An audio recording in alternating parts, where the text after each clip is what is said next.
yéen a ngi teewlu seen Rewmi 24 TV. bismillah dal leen ak jàmm ci xibaar mercredi 7 août 2024 mu mel ne kii di Cheikh Bara Ndiaye coow la daal dinay jugaat ci diggante mag ki nga xamante ne moom moo di Maimouna Ndour Faye moom mi di Cheikh Bara Ndiaye ci fàttali rek ci jamono yi ñu génnoon nag ki nga xamante ne moom moo di Thérèse Faye pelantu woon na ki nga xamante ne mooy Cheikh Bara Ndiaye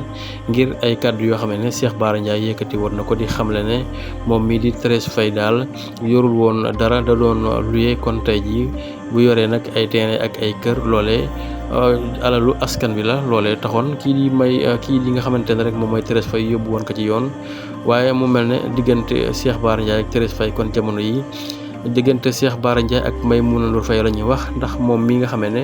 moom mooy borom 7TV moom mi di Maimouna Ndour Faye ma ngay xam ne Cheikh Bara Ndiaye lu mu ko waxal daal amul télé boobu mu naan dañu ko koo jaay te amul lu mu ko fayee moom mi nga xamante ne moom moo di Maimouna Ndour Faye loole nag daal di koy metti lool ba waral mu daal di nag bind ab plainte moom mi di Maimouna Ndour Faye daal di koy jébbale ngir yóbbu Cheikh Bara Ndiaye fa mbaxana doonee benn moom mi di Maimouna Ndour Faye daal yàq na lu mel ne xamee ki nga xamee ne mooy Cheikh Bara Ndiaye ma ngay xamle ne rek Cheikh Bara Ndiaye sëriñ la boo xamee ne li muy def xamul mënul dafay arnaqué di nax askan bi waaye nag kon moom mi nga xamee ne moom mooy Maimouna Ndour Faye daal bàyyilul dara Cheikh Bara Ndiaye yàq na ko lu mel ne xamee ma ngay xamle nag daal dinay bind ab plainte nekk mercredi bi ñu génn daal di koy nag yóbbu ca yoon ngir mën a yóbbu kii di Cheikh Bara Ndiaye ca yoon ndax ma ngay xamle ne la ma ko waxal daal amul benn yoon moom mi nga xamee ne moom mooy borom 7TV gi nga xamee ne jamono yi ñu bari ci askan bi ñu ngay wax ne rek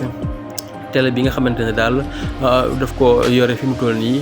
yoon da koo daan ngir nag mu daal di nag mën a saisir ñu daal di mën a saisir boobee la télé ngir mën a génne koppar yi fay ko loolee la ñu xamle waaye nag moom mii di Maimouna Ndour Faye kon daal dinay wedd loolu ba mu set ma ngay xamle na rek kon daal Cheikh Bara Ndiaye moom daal dina koy pelante moom mii di Maimouna Ndour Faye ngir kàddu yi nga xam ne Cheikh Bara Ndiaye yëkkati na ko daal di koy teg ci ndoodam loole metti na ko bàyyilul dara Cheikh Bara Ndiaye ba tax na moom mii di Maimouna Ndour Faye daal kon ma ngay xamle ne daal dinay bind pelante daal di koy yóbbu ci yoon ngir nag mën a jàmmarloo ak Cheikh Bara Ndiaye